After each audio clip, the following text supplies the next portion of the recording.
Sheet जिनके पास नहीं आप में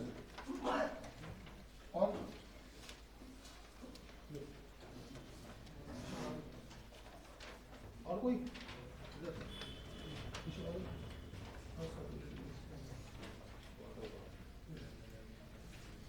और किसी के पास नहीं? और कोई ऐसा इसके पास शीट ना हो? सभी के पास है?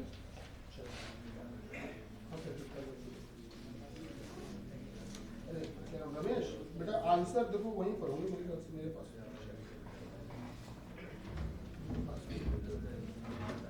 घर पर शीट लगाई थी? हाँ, मतलब आंसर बोलने का मतलब तभी होगा, है ना, वरना अगर आपने शीट नहीं लगाई तो आंसर बोलने का कोई मीनिंग निकलता नहीं। बेटा आपको जिन लोगों को भी हमने शीट दी है उनमें से किसी के पास आंसर तो नहीं करें? देखो ये 3 लोगों को दी है, 3 या 4 लोगों को, उनसे आंसर तो नहीं करना किसी के पास? हाँ है आंसर, ये लो दूसरी शीट लो हाँ, एक दो लगे होंगे ना, दे दो। अरे तुम देख रहे हो महाराज, हमको दो या उनको दो, इसमें किसी एक को दो, तुम ही उसका पूरा मूल्यांकन करोगे। सुनिए बेटा आंसर दो हमको रमेश, ठीक है? चलिए शुरू करते हैं, काम करते हैं। आपने तो शीट लगाई है, वेरी गुड। हाथ उठाओ, कितने लोगों ने लगाई है? हाथ उठाए उठाए उठाए, बाकी खड़े हो जाओ जिन्होंने नहीं लगाई। खड़े हो जाओ जिन्होंने नहीं लगाई, खड़े हो जाओ, सुबह का टाइम है, झूठ बाजी पर नहीं बिल्कुल है ना। निश्चित रूप से कोई जरूरी कारण रहा हो, घर चले गए, जरूरी रहा होगा घर जाना। हाँ ये सब का फिजिकल चल रहा है, सही बात है। तुम्हारा क्या कारण है महाराज? प्रैक्टिस सेट लगाते रहे। कौन सा प्रैक्टिस सेट लगाते? मोबाइल पे किस चीज का? रीजनिंग का लगा रहे थे, मतलब ऑनलाइन में किसका? कुछ कोचिंग का टेक्स्ट बुक का, ठीक है। कौन सा प्रैक्टिस सेट था? नंबर 4, 5, 15, 20? 2 लगा रहे थे। बाकी तुम समझ ही गए हो कि हम आगे डिस्कशन करना नहीं चाहते। बैठो बैठो बैठो बैठो बैठो बैठो, सब लोग बैठो। अब तुमने लगाई? 4 नहीं बाकी है। तुम लोगों ने है नहीं, इसमें हम बाकी लोगों से पूछते हैं, ठीक है? आप सब ढूंढो, इन लोगों से बात करते हैं। बेटा आंसर शुरू करते हैं। चलो क्वेश्चन नंबर 1 का चौथा। अच्छा ऐसे बोलना बेटा, पहला दूसरा तीसरा चौथा, है ना? 1 का चौथा, 2 का बोलो पहला, बिल्कुल सही है। 3 का हाँ, हम समझ रहे हैं इसमें तो दूसरा तीसरा नहीं, इसमें अगर आपको कंफ्यूजन होना चाहिए तो पहले दूसरे में होना चाहिए। दूसरे और तीसरे में कैसे हो सकता है? बना पहले दूसरे में हो सकता है, कंफ्यूजन में मानता हूँ, ठीक है। अब आप इस तरह से आंसर बताना, चाचा किस दिशा में खड़े थे, इसका मतलब किस दिशा की ओर देख रहे थे। अब बताओ इस आधार पे क्या आंसर? पहला होगा तो चलो इसको हम छोड़ते हैं, ठीक। क्वेश्चन नंबर 4 पे आ जाओ। 4 का बताओ क्या लगा? चौथा। सर 5 का दूसरा, ठीक है। 6 का पहला। दूसरा वाले कितने? ठीक भी कम नहीं है। पहले वाले कितने? वोट बराबर का है। इसको रोक देते हैं, आंसर ठीक नहीं कर रहे हैं। 7 पे आओ बेटा। 7 आप आंसर बोल रहे हैं, ये मुझे बहुत अच्छी लग रही, बहुत पॉजिटिव। 7 का बोलो बेटा पहला। 7 का पहला, ओके। 8 का बताओ बेटा।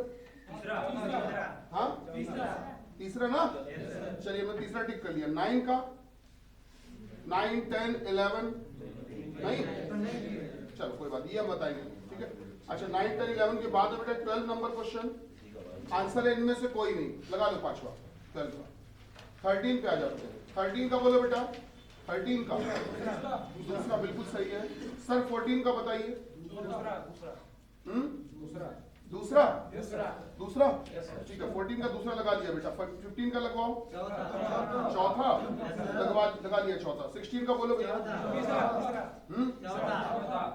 चौथा तीसरा, ये चक्कर। तीसरा वाले कितने? चौथा वाले चौथे टिक कर लेते हैं। तो 16 का चौथा हम लोगों ने टिक कर लिया बेटा। 17 पे आ जाओ। 17 बोलो। 17 नंबर क्वेश्चन एक रिपीट हुआ पीछे का, चाचा वाला जो था ना क्वेश्चन नंबर 4 था मेरे ख्याल से। तो जब 4 लगाएंगे तो 17 अपने आप हो जाएगा ना, वो सेम क्वेश्चन आ गया गलती से। हाँ 18 बोलो बेटा।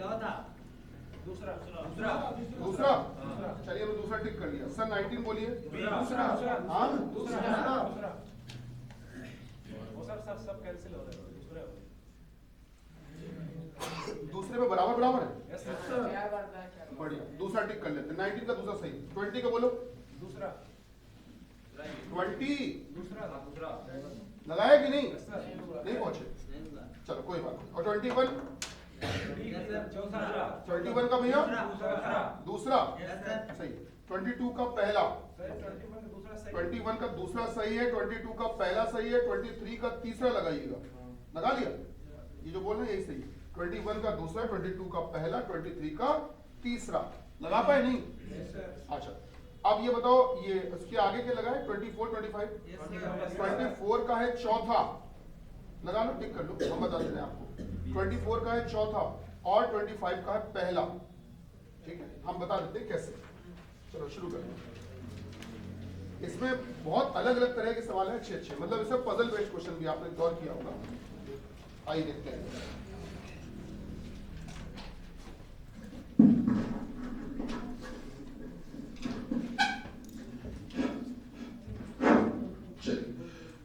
पहले पेज में बेटा, जैसे कि ये क्वेश्चन नंबर 1 का हम लोगों ने लगाया है चौथा। क्या चौथा आपका आंसर आया? मेरे ख्याल से कल लगवा दिया था, फंक्शन लगवा दिया था। ओके, क्वेश्चन नंबर 2 का है पहला। सहमत हो सभी लोग? हाँ बता दें? चलो भैया देख लेते हैं। सर आइए देखते हैं सवाल लगाए कैसे जाते हैं, ये समझते हैं कि सर हम सबसे पहले दिशाएं बनाएंगे 4। बेटा सबसे पहले 4 दिशाएं बनाएंगे, ठीक है? 4 दिशाएं इस तरह से, 4 दिशाएं। अच्छा, कल आपका एक कंबाइंड टेस्ट 80 क्वेश्चन का हम फिर से करवाना है, 80 का, ठीक है? एसएससी जीडी के प्रारूप का एक पेपर फिर से करवाएंगे और टाइमिंग दोपहर में ही समय रह जाएगा, ठीक? तो आप लोग देखिए, आप इस जगह पे आप एक पढ़े लिखे एक कैंडिडेट की तरह समझदारी वाला फैसला लिया करिए। जैसे मान लीजिए कहीं सिलेबस आप पढ़ रहे हो, आपकी क्लास होती है, मैं मानता हूँ डेली चैप्टर चल रहे हैं, कहीं ना कहीं 12 बजे हो सकता है, कुछ लोगों की क्लास रहती भी होगी, ठीक, कोई बात नहीं। जैसे मान लीजिए ऐसे कभी टेस्ट होता है, कभी कभार, शायद कभी 1 बार या 2 बार, तो ऐसी स्थिति में मेरी सलाह यही है कि आप उस क्लास को स्किप कर दिया करिए। बोलते हुए ठीक नहीं लग रहा है, लेकिन ये एक समझदारी वाला फैसला होगा। इसलिए वहां तो सिलेबस का एक थोड़ा सा हिस्सा छूटा मान लो, अगले दिन गए दोस्तों से शेयर करके कवर कर लिया। मेरी बात समझ रहे हो? हम कहते हैं अगर थोड़ा कम भी कवर होगा तो सर से बाद में 1-2 सवाल पूछ लिए तो मदद मिल जाती है, ठीक? लेकिन टेस्ट छूट जाता है तो नुकसान जाता है। क्यों नुकसान जाता है? क्योंकि बेटा आप लोग भी पेपर देने वाले हो, CHSL दोगे या GD दोगे या कोई और पेपर वीडियो दोगे, तो आपका मूल्यांकन भी तो जरूरी है, ठीक है? तो मेरी सलाह ये कि ऐसे में आप प्रेफरेंस दिया करो। और यहाँ के नहीं, कोई भी ऐसे अजीबोगरीब टाइम पे अगर कभी पेपर हो और आपकी डेली क्लास छोड़नी पड़ रही है, डेली वाली कोई क्लास है जो किसी एक दिन छोड़नी पड़ रही, तो छोड़ दिया करो, ठीक है? ये मतलब मैं आपको अपनी तरफ से सलाह दे रहा हूँ, वो इसलिए क्योंकि आप लोगों को मूल्यांकन बहुत आवश्यक है बेटा। चलो शुरू करते हैं क्वेश्चन नंबर 2। एक व्यक्ति 10 मीटर सामने की ओर चलकर 40 मीटर दाईं ओर मुड़कर चलता है। अब एक व्यक्ति 10 मीटर सामने की ओर चलकर, सामने तो पता ही नहीं कहां, तो आप कहीं भी भेज दो जहां आपका मन करे। जब आपको शुरुआत में दिशा ना दी जाए तो आप कहीं भी भेज सकते हो जहां आपका मन करे। तो चलिए 10 मीटर भेज देते हैं, तो ऊपर ही भेज देते हैं, भेज दिया 10 मीटर। अब देखो बेटा, एक तीर का निशान जरूर लगाया जाता है, इस तीर के निशान से आपका चेहरा पता चलता है और दायां बायां पता चलता है। तो एक व्यक्ति 10 मीटर सामने की ओर चलकर 40 मीटर दाईं ओर मुड़कर चलता है, दाईं ओर मुड़कर तब 40 मीटर चलता है। तो दाईं ओर मुड़वा दो, तो भैया दाईं ओर मुड़वाओगे, राइट साइड में तो इधर ही मुड़वाओगे सर, 40 मीटर चलवाना। चलिए 40 मीटर चलवा देते हैं। दाईं ओर मुड़कर हमने चलवा दिया सर 40 मीटर, 40 मीटर बेटा, 40 मीटर चलवा दिया। आगे बढ़ते हैं। बोला गया तत्पश्चात वो बाईं ओर मुड़कर 5 मीटर चलता है। अब यहां से बाईं ओर मुड़ेगा लेफ्ट, बाएं, तो बेटा ऊपर ही जाएगा। बाईं ओर मुड़कर कितना? 5। सर आगे बोला गया बाईं ओर मुड़कर क्रमशः 5, 10 और 20 मीटर चलता है। देखो बाईं ओर मुड़कर एक बार बोला है, लेकिन दूरियां 3 बार बोली है। तो आपको बताइए तीनों बार बाईं ओर मुड़कर चलेगा। तो पहली बार बाईं ओर मुड़कर 5 चल लिया, फिर बाईं ओर मुड़वाइए और 10 चलवाइए। अब देखो यहाँ पे ध्यान देना बेटा, अब बाईं ओर मुड़वा के 10 चलवाना, यहाँ से बाईं ओर मुड़वाओ, बायां मतलब इधर ही मुड़वाओगे, तो तो बाईं ओर मुड़कर 10 चलवाना, तो 10 मतलब बराबरी पे करना है पूरा क्या? नहीं सर, 10 तो थोड़ी सी कम रहेगी दूरी, बोलो बेटा सहमत हो कि नहीं? 10 मतलब लगभग इतना मान लेते हैं, 40 से तो कम ही रहेगी।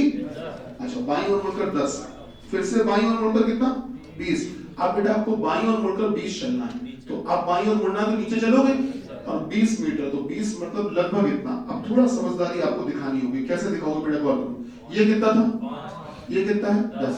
अच्छा 10 ये है, 5 ये, तो मतलब अगर ये 5 है तो ये टुकड़ा भी तो 5 ही होगा, तो कुल मिला के 10 ये 5 ये, तो 15 की हाइट हुई, और जबकि नीचे कितना है? 20। तो क्या इस लाइन से बड़ी लाइन होनी चाहिए कि नहीं होनी चाहिए? नहीं समझ पाए देवी जी, समझ में आया? ठीक है ना? तो अच्छा अब गौर करो बेटा, ये 5 था तो यहां से लेकर यहां तक का टुकड़ा भी 5 हो गया। वैसे पूरी लाइन थी कितनी? 20 में से आप बता दो अब यहां से लेकर यहां तक बचा कितना? सहमत है बेटा? ये 10 है तो ये भी 10, वैसे पूरी थी कितनी? 40 में से 10 हटा दो, इधर बचा कितना? 30। सर ये सेगमेंट बचा आपका 30 का। अब जो पूछे वो बता दो सर। पूछा क्या? पूछा ये बताइए वह शुरू के बिंदु से कितनी दूरी पर है? तो शुरू का बिंदु ये था बेटा, और अंतिम बिंदु ये।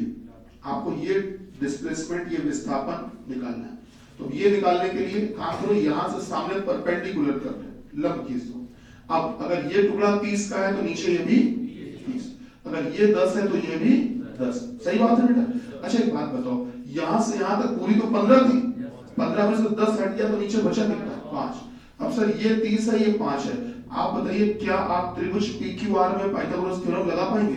पाइथागोरस प्रमेय लगा लेंगे तो बेटा होगा इसका स्क्वायर प्लस इसका स्क्वायर बराबर इसका स्क्वायर। सही बात है? तो अगर आप सीधे सीधे लिखना चाहो तो आप कह सकते हो 30 का स्क्वायर प्लस 5 का स्क्वायर। भैया क्या ये बात समझ पाए कि नहीं? कहें तो एक बार डिटेल में लिख के बता दें। क्लियर? तो मैं सीधे कह दो 900 और 25 कितना? √925। दूरी पूछी थी क्या? दूरी आ गई √925। ठीक। क्वेश्चन नंबर सर 1 2 तो हो गया। अच्छा अब आगे बढ़ते हैं, क्वेश्चन नंबर 3 कर पाए? आइए, अच्छा 3 में हमने आंसर टिक नहीं किया था ना सर भी। आइए 3 देखते हैं, 3 देखते हैं कैसे। ठीक है, इसको हटा दे भैया।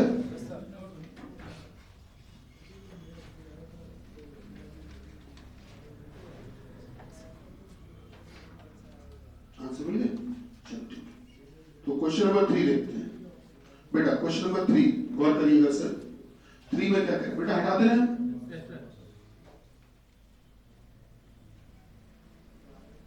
ऐसे लाइन कैसे खींच लो बेटा, ये और लिख दो √925।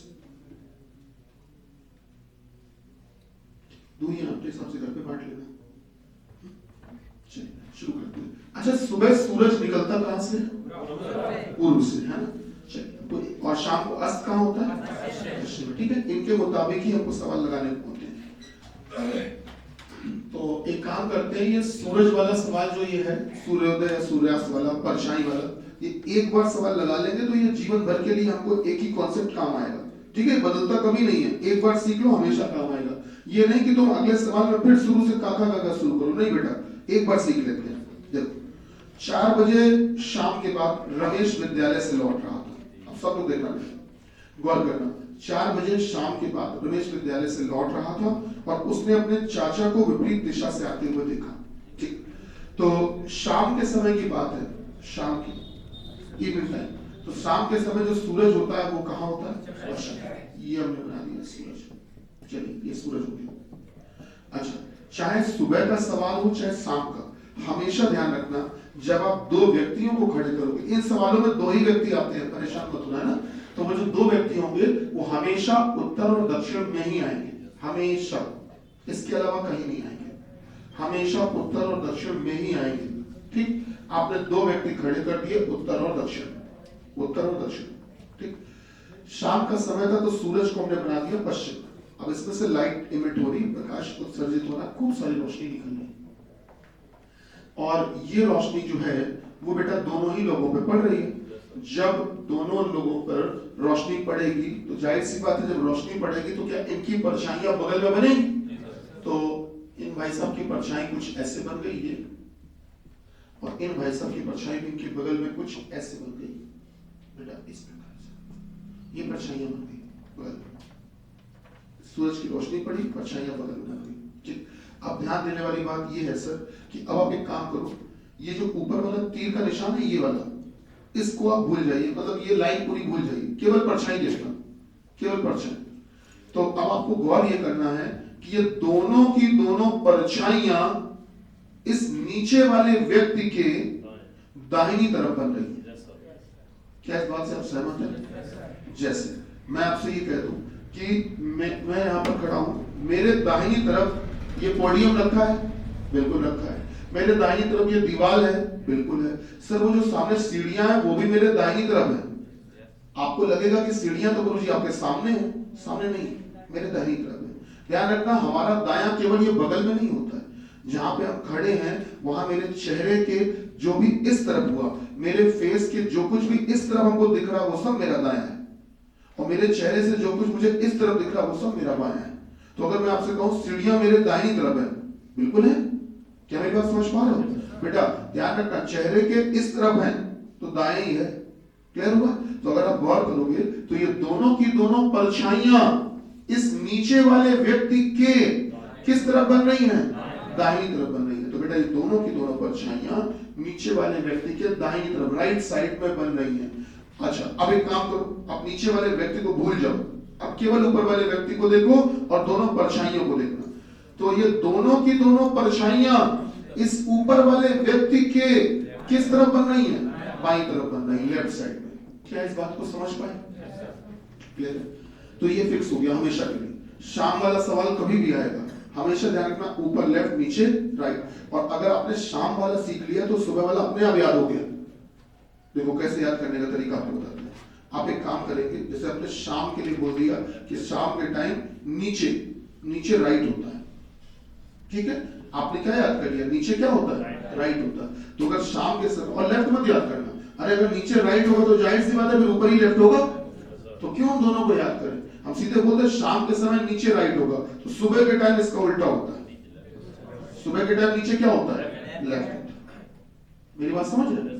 ठीक, शाम के समय नीचे राइट, तो सुबह के टाइम नीचे लेफ्ट, उल्टा हो जाता है। बस इतना याद कर लिया, काम खत्म। अच्छा, अब हमने इतनी चीजें कर दी, अब सवाल को पढ़ते हैं। पढ़िए। 4 बजे शाम के बाद रमेश विद्यालय से लौट रहा था, उसने अपने चाचा को विपरीत दिशा से आते हुए देखा। यहाँ सब फालतू की बातें लिखी, यहाँ तक सब बेकार की बातें, काम की बात अभी भी नहीं आई। उसने उसके चाचा को उससे कुछ दूर तक वार्तालाप किया, उसने रमेश ने अपने चाचा की छाया, अब यहाँ से बस इतनी, पूरे सवाल में बस इतनी लाइन काम की है। रमेश ने अपने चाचा की छाया अपने दाईं ओर देखी, अपने दाईं ओर देखी, अपने दाईं ओर, अपने मतलब किसके? अपने मतलब किसके? रमेश के दाईं ओर। इस बात को मैं ऐसे लिख लेता हूं, रमेश के दाईं ओर। बेटा यही तो है। ये बताओ जो दाया आपने बोला है दाईं ओर, वो किसका दाया बोला है? रमेश का। बस अब ये देख लो कि इनमें से दाया लिखा था, राइट लिखा था नीचे, तो बेटा रमेश लिख दो साथ में नाम इसमें, तो ये हो गया रमेश बाबू। अगर ये रमेश हो गए तो ऊपर कौन हो गए? चाचा। बस सवाल खत्म, सवाल कंप्लीट। अब पूछा क्या इन्होंने आखिरी में? देखो रमेश, तो बताइए उसके चाचा किस दिशा में खड़े थे? देखो रमेश के सापेक्ष तो उत्तर में खड़े थे, लेकिन अगर ये इन्होंने सापेक्ष तो नहीं बोला, इन्होंने बस इतना बोला है कि उसके चाचा किस दिशा में खड़े थे। तो बेटा उसके चाचा का मुंह जिस दिशा में था ना, मुंह उसी दिशा में खड़े थे। हमेशा ध्यान रखना, चेहरा बताता है कि आप किस दिशा में खड़े हो, हमेशा फेस बताता है। तो ये बताइए इस समय व्यक्ति का, इनका चेहरा, चाचा जी का चेहरा किस दिशा में?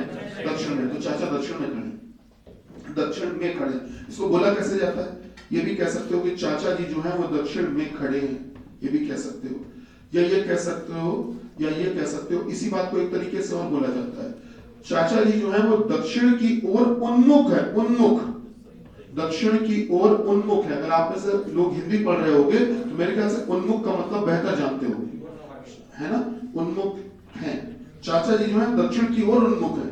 इस बात का मतलब क्या हुआ? दक्षिण की ओर उन्मुख है, उन्मुख, दक्षिण की ओर मुख किए हैं। उन्मुख का मतलब क्या होता है? मुख किए हैं। तो चाचा जी दक्षिण की ओर उन्मुख है, या चाचा जी दक्षिण में खड़े हैं, या चाचा जी दक्षिण की ओर। क्या बात समझ में? ठीक, तो इस सवाल का जवाब टिक कर लो।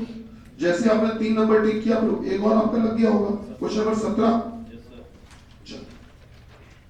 17 भी सेम क्वेश्चन है ना? अच्छा, क्वेश्चन नंबर 3 हो गया बेटा। 4, 5, 6 बताओ, कोई सवाल ऐसा जिसका आंसर मैच ना हो? 4, 5 है, जल्दी बोलो। हाँ 6 देख लेते हैं। श्याम पूर्व की ओर 5 मीटर चला और फिर बाईं ओर मुड़कर 3 किलोमीटर चला। आइए देखिए बेटा, इसको हटा दें।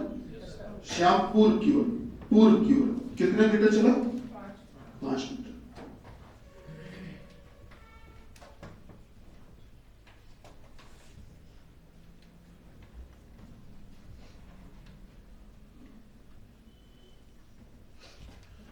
बोला श्याम पूर्व की ओर 5 मीटर चला, पूर्व की ओर बेटा 5 मीटर चला। आगे बोला गया हमसे पढ़िएगा 5 मीटर चला। फिर बोला गया बेटा क्वेश्चन नंबर 6 पढ़ रहे हैं और फिर बाईं ओर मुड़कर 3 मीटर। अब बाईं ओर मुड़ेगा तो ऊपर ही मुड़ेगा भैया, बाईं ओर मुड़कर 3 मीटर। आगे देखते हैं क्या बोला। फिर दाईं ओर मुड़ा और 4, दाईं ओर मुड़ा और 4। फिर क्या बोला, और इसके बाद और पीछे मुड़ा, मतलब यहां से पीछे मुड़ गया। अब जब पीछे होगा, अबाउट टर्न होगा, तो अब मेरे ख्याल से उसका चेहरा इधर हो जाएगा। तो अब उस व्यक्ति का चेहरा ऐसे हो चुका है, इधर हो चुका है। अब व्यक्ति का चेहरा इधर हो चुका है। तो बोला गया इस समय वह किस दिशा की ओर था? तो बताओ बेटा, इस समय वो किस दिशा की ओर देख रहा है? जिस दिशा की ओर देख रहा है बस उसी दिशा की ओर था, पश्चिम दिशा की ओर। तो क्वेश्चन नंबर 6 का आंसर दूसरा लगा दीजिएगा। ठीक है, क्लियर है? अच्छा, क्वेश्चन नंबर 6 हो गया। 7 देखते हैं, बड़ा अच्छा सवाल है, समझिएगा। इसको हटा देंगे, ठीक है। क्वेश्चन नंबर 7, ठीक है। 7 में क्या कहा गया?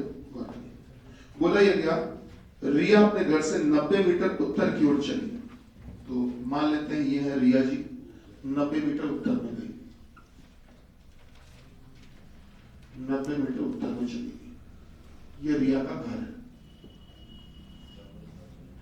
90 मीटर उत्तर में गई। फिर क्या बोला? बोला तब वो दाईं ओर मुड़ी और 60 मीटर चलकर बाजार पहुंच गई। अब यहां से दाहिनी ओर मुड़ी और 60 मीटर चलकर वो पहुंच गई। सर कहां पहुंच गई? सर बाजार पहुंच गई। 60 मीटर चली और यहां पहुंची, और इस जगह का नाम दिया गया है, ये है सर बाजार पहुंच गई। तब बाईं ओर मुड़ी, लेफ्ट मुड़ी और बाजार से कुछ मीटर चलकर, दूरी बताई नहीं इन्होंने, बोला यहां से बाईं ओर मुड़ी और कुछ मीटर चलकर डाकघर पहुंच गई। यहां से बाईं ओर मुड़ी और कुछ मीटर चलकर वो पहुंच गई डाकघर। सर इस वेन्यू का नाम दिया गया है, ये जगह है डाकघर। ठीक है, अब ये दूरी उन्होंने बताई नहीं, बस ये बोला कुछ दूर चली, डाकघर पहुंच गई। इसके बाद बोला है वहां से वह फिर बाईं ओर मुड़ी और 160 मीटर चली। बेटा बोला ये गया है कि उस जगह से वो बाईं ओर मुड़ेगी और 160 मीटर चलेगी। तो बेटा 160 का मतलब मेरे ख्याल से इतना चलवा दे, थोड़ा ज्यादा ही चलवाना पड़ेगा, है ना। तो 160 मीटर चलवाना है। चलिए 160 मीटर ने कुछ इस प्रकार से चलवा दिया, 160 मीटर कुछ इस प्रकार से चलवा दिया। और 160 मीटर चलने के बाद पढ़िए क्या लिखा, 160 मीटर चलने के बाद 160 मीटर चल गई है और 160 मीटर चल के स्कूल पहुंची। तो सर ये जो जगह है, ये जो डेस्टिनेशन बताया गया दैट इज स्कूल। सर यहाँ वो स्कूल पहुंच गई, मतलब सबसे पहले घर से 90 मीटर चली, दाहिने मुड़कर 60 चली, फिर बाएं मुड़कर कुछ चली, फिर बाएं मुड़कर 160 चली और अब पहुंच गई स्कूल। आपके हिसाब से क्या डायग्राम से सहमत है? शाबाश, आगे पढ़िए सर। बोला गया यदि रिया के घर और स्कूल के बीच की वायवीय दूरी, देखिए वायवीय दूरी को आप लिख लीजिए, हमेशा काम आएगा। वायवीय मतलब होता है न्यूनतम, ठीक है, इसी को बोलते हैं विस्थापन। इसी को क्या बोलते हैं? विस्थापन। वायवीय दूरी का, वायवीय शब्द का मतलब होता है न्यूनतम, हमेशा ध्यान रखना। देखिए ये वायवीय को न्यूनतम क्यों कह दिया, उसका मतलब समझ लो, उसको टेक्निकल तरीके से समझाते हैं आपको। देखो जैसे आपको पता होगा हवाई जहाज से जाते हो समय कम लगता है, रोड से जाओगे, ट्रेन से जाओगे, समय ज्यादा लगेगा, ऐसा होता है। उसका कारण क्या है? जब तुम कानपुर से बेंगलोर जा रहे हो, कानपुर से बेंगलोर जा रहे हो, तो जाहिर सी बात है कानपुर से बेंगलोर जाओगे तो पता चला पहले अगर तुम ट्रेन से जाओ या तुम कहते बाय रोड जाओ, कार से जाओ, तो पूरा सड़क पे चलना पड़ेगा, घूमते घूमते घूमते घूमते घूमते तब पहुंचोगे। तो ये है आपका बेंगलोर, मान लेते हैं, पूरा घूमते फिरते, ठीक। अब जब तुम हवाई जहाज से जाओगे तो हवाई जहाज को तो ये सड़कें फॉलो करनी नहीं, वो तो यहाँ से उठेगा सीधे उड़ के यहाँ पहुंच जाएगा। तो इसीलिए हवाई जहाज की दूरी कम तय करनी पड़ती है, इसीलिए हवाई जहाज को समय कम लगता है, सिंपल। ठीक है, तो आप गौर करना, एक शब्द होता है वायु, उसी से बना है वायवी। मेरी बात समझ रहे हैं? उसी से बना है वायवी। तो वायवी का मतलब होता है एयर डिस्टेंस, ठीक। और एयर डिस्टेंस जो होती है वो हमेशा क्या होती है?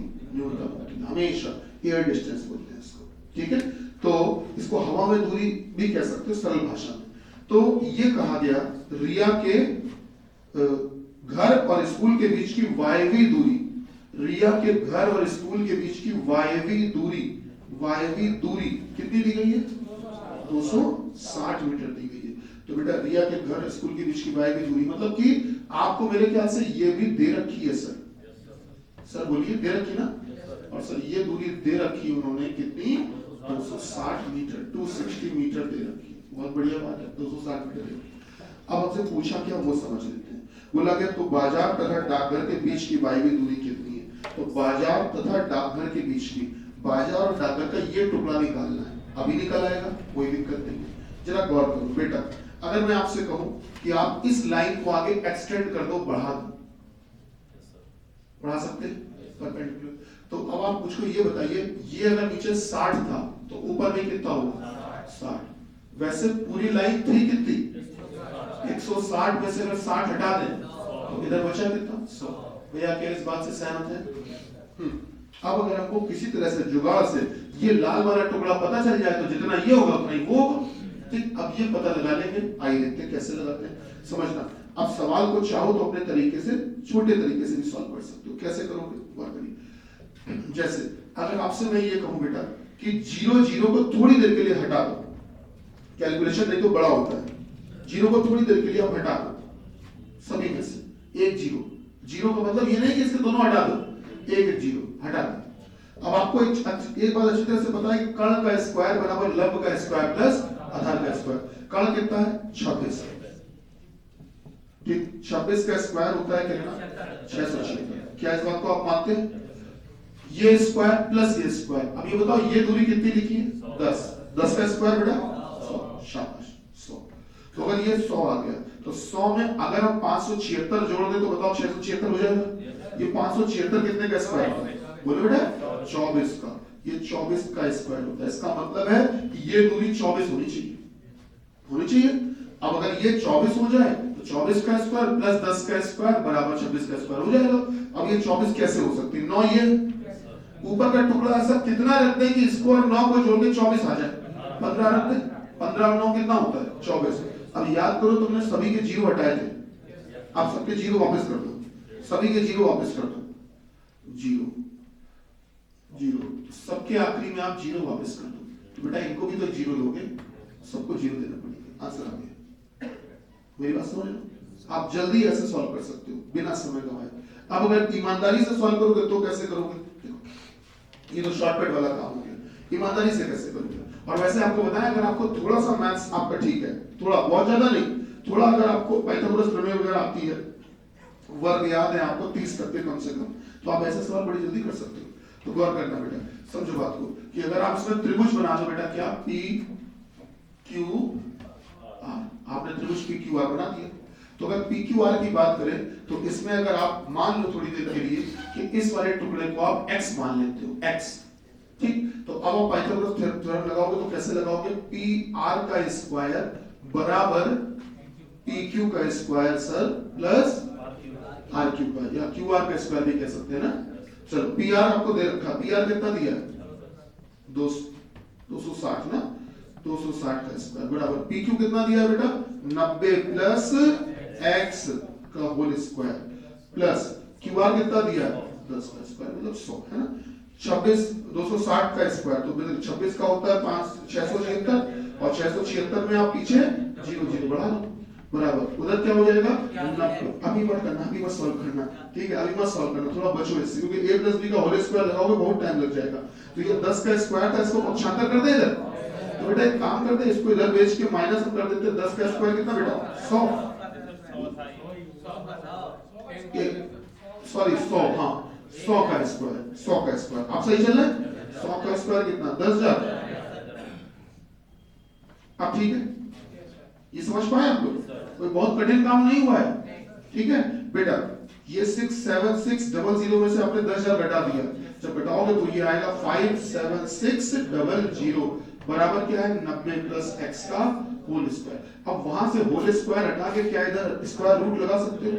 आपको पता है ये कितने का वर्गमूल है, मतलब वर्ग कितने का है 240 या 24 का कह सकते थे ना, उसी ने 240 बन गया। 240 बराबर बेटा 90 प्लस x, तो x की वैल्यू बता दो, 90 को इधर भेज दो तो x की वैल्यू कितनी आ जाएगी भैया 240 माइनस का 90, या ये भी कह सकते हो कितना 150। ये था ईमानदारी का रास्ता। अब मेरी सलाह ये है कि ये सीख तो लिया, बेसिक कॉन्सेप्ट है, लेकिन पेपर में इससे बचा करो, टाइम बचाने की कोशिश किया करो बेटा, है ना। हर सवाल को अगर ऐसे छोटे छोटे ढंग से लगाओगे तो बहुत टाइम लग जाएगा। ठीक है, चलिए क्वेश्चन नंबर 7 हो गया।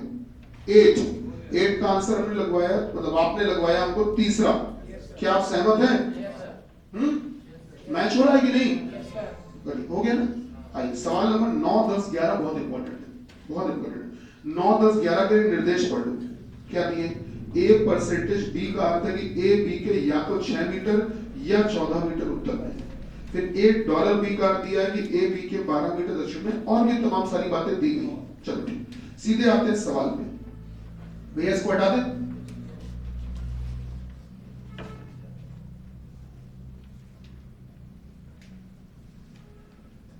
सर इसको हटा दे बेटा, बाद में फोटो खींच लो मोबाइल से।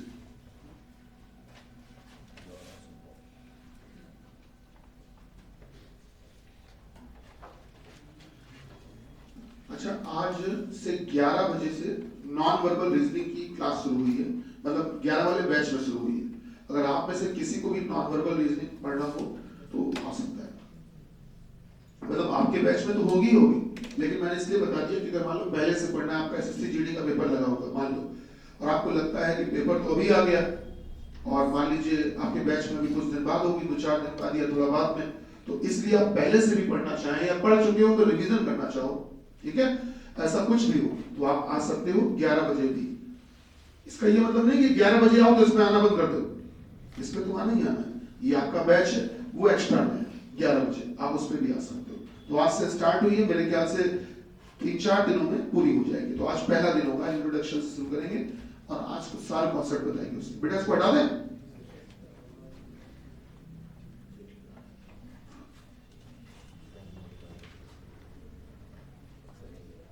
चलिए आइए देखते हैं क्वेश्चन नंबर जो ये हमारा 9, 10, 11 है, ये जरूर सीखिए, बहुत इंपॉर्टेंट है। अब पेपर में ऐसे ही उठपटांग खतरनाक सवाल आ रहे हैं अब पेपर में।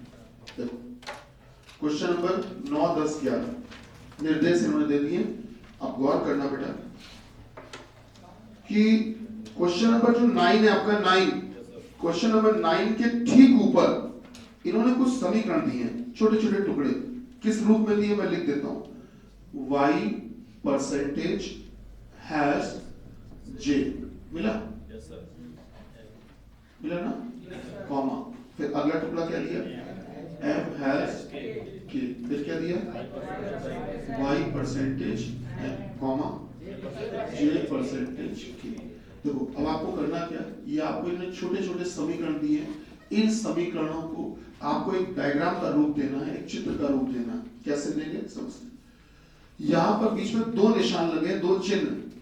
2 चिन्ह जब भी लगे हो तो 2 चिन्ह वाले को आप कभी शुरू मत किया करो, शुरुआत वहां से कभी मत किया करो।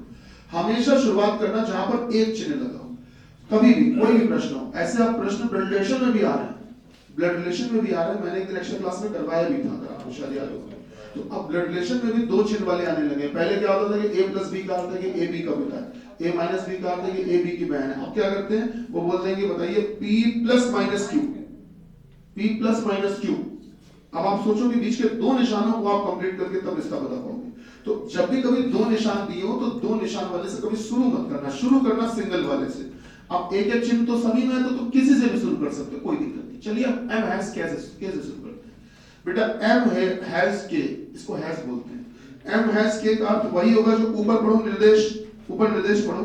निर्देश में देखो a हैज b का अर्थ कुछ दिया है, a हैज b का अर्थ दिया कि a b के 4 मीटर पूर्व में है। तो अगर a b के 4 मीटर पूर्व में है तो तुम बेटा अगर a हैज b से तुलना कर देते हो तो a b के 4 मीटर पूर्व में है, तो अब की बार देखो a की जगह कौन आ गया, और b की जगह कौन आ गया, k। तो अगर a b के 4 मीटर पूर्व में, इसका मतलब m k के 4 मीटर पूर्व में। तो एक काम करते हैं, पहले के तो बनाए, के 4 मीटर पूर्व में। दोस्तों आपके हिसाब से क्या हमने एम को सही जगह लिखा? के 4 मीटर पूर्व में हमने एम बना दिया, ये एम है, इस बिंदु का नाम एम। अब आगे देखते हैं y percentage M. y percentage M का मतलब वही होगा जो ऊपर आपको a परसेंटेज b बताया था। a परसेंटेज b क्या बताया था? हाँ बोलो बेटा, a परसेंटेज b क्या बताया था? a b के या तो 6 मीटर या 14 मीटर उत्तर में। मतलब कुल मिला के मोटे तौर पे ये समझो कि a जो है वो b के उत्तर में है। भैया समझ पा रहे हैं? a b के उत्तर में है, यही तो मतलब है ना। 6 या 14 हो सकता है, लेकिन दिशा कौन सी बोली? तो अगर a b के उत्तर में, अगर a b के उत्तर में है तो अब की बार y m के उत्तर में होगा। तो y अगर m के उत्तर में होगा तो बेटा ऊपरी होगा, और y यहां पर आपने y बना दिया। अच्छा, अब दूरी का झगड़ा मचा हुआ है, दूरी का बवाल अभी भी मचा हुआ है। जो y है वो हमने सर यहां कहीं बना दिया y, ये है बेटा y, और दूरी उन्होंने क्या बोली? या तो 6 लिख दो या 14। सही बात है, 6 या 14। आगे बढ़ते हैं। अब इन्होंने क्या बोला सर? अगला टुकड़ा है ये j परसेंटेज के। j परसेंटेज के का अर्थ वही होगा जो a परसेंटेज b का था, और a परसेंटेज b का था कि a b के उत्तर में 6 या 14। तो अगर a b के उत्तर में है तो आपकी बात j k के उत्तर में है। तो k के उत्तर में कितने मीटर? 6 या 14। दोस्तों आपके हिसाब से सही चल रहा है? अब आगे देखते हैं, जो पहला वाला टुकड़ा इसको पढ़ लेते हैं। y परसेंटेज हैश j का अर्थ वही होगा जो a परसेंटेज हैश b का था। देखिए बताओ, a b के, देखिए निर्देश में a परसेंटेज हैश b का अर्थ देखिए, पढ़िए, पढ़ने की वजह। हाँ, a b के उत्तर पूर्व में है, शाबाश, a b के उत्तर पूर्व में है। आपने उनसे ये कहा कि सर a b के उत्तर पूर्व में है, तो अब की बात देखो, a की जगह कौन आ गया? y j के उत्तर पूर्व में। अब y अगर j के उत्तर पूर्व में होगा तो उत्तर पूर्व जो दिशा होती वो तो उत्तर और पूर्व के बीच में इधर होती है तिरछी। तो यार j से देखो तो y उत्तर पूर्व में दिखना चाहिए, अभी तो हमको सामने दिख रहा है। तो अगर हम j का कद थोड़ा सा छोटा कर दें, हाँ अगर j का कद हम थोड़ा सा छोटा कर दें, j का कद यहां पहुंचा दें। अब जरा j से देखो, आप जरा j पर खड़े हो जाओ और y को देखो, j पर खड़े हो जाओ, y को देखो, तो बताओ क्या उत्तर पूर्व दिख रहा है कि नहीं? अच्छा, अब हमने कद तो छोटा कर दिया। अब हमारे पास में दो अधिकार थे कि सब 6 या 14 में से कुछ भी लिख सकते हो, और इसको भी 6 या 14 में से कुछ भी लिख सकते हो। इसका कद बड़ा होना चाहिए, इसका छोटा होना चाहिए। तो अब आप ही बता दो इसको कितना मान लें और इसको कितना मान लें? बात फिक्स हो गई सर, इसको 14 मान लीजिए, इसको 6 मान लीजिए, ऑटोमेटिक काम बन जाएगा। क्या अंडरस्टूड है सर? क्लियर हुआ? ठीक है। अब सवाल क्या था बेटा? अब चित्र बन गया, सवाल में कुछ भी नहीं बचा। सवाल क्या था? पढ़ा 9 नंबर पढ़ो। y और j के बीच सबसे छोटी दूरी, y और j के बीच सबसे छोटी दूरी। बेटा y और j के बीच की ये दूरी निकालनी है। अब यहाँ सामने क्या परपेंडिकुलर एक लंब खींच सकते हो बेटा? अब इसको एक काम करते हैं, इस बिंदु को मान लेते हैं w थोड़ी देर के लिए। तो अब मुझको ये बताओ, अगर ये 4 है तो ये भी 4, ये 6 है तो सामने भी 6। वैसे पूरी दूरी कितनी? 14 में से 6 नीचे हो गया तो ऊपर बचा कितना? 8, ये 4, ये काम बनेगा 8 का स्क्वायर प्लस 4 का स्क्वायर। बेटा कितना आएगा बोलो? 64 प्लस 16। हाँ बोलो, अंडर रूट के अंदर कितना? 80। हाँ कितना कर सकते हैं? 5√2, 4√2, 4√2, हाँ 16, 4√5, 16 25 80 होता है ना? हाँ 4√5 बेटा, अब सही है? ठीक है। तो ये आ गई j और y के बीच की सबसे छोटी दूरी। हो पाएगा? क्लियर हुआ कि नहीं? एक काम करिएगा, 10 और 11 इसी प्रकार से आप प्रयास करेंगे, ठीक है? 10 और 11 इसी तरह से कोशिश करना। 11 बजे क्लास रहेगी आपकी नॉन वर्बल की, यदि कोई आना चाहे तो आ सकता है। दूसरी बात, आप लोगों का टेस्ट जो है वो संभवतः मोस्ट प्रोबेबली कल हम करवाएंगे 80 प्रश्न वाला, ठीक है? 4 विषय का। अपनी अभी टाइम कंफर्म नहीं है, कोशिश रहेगी कल ही करवा दें। अगर कल नहीं हो पाता तो परसों हो जाएगा, ठीक? इसीलिए मैं टाइम नहीं बता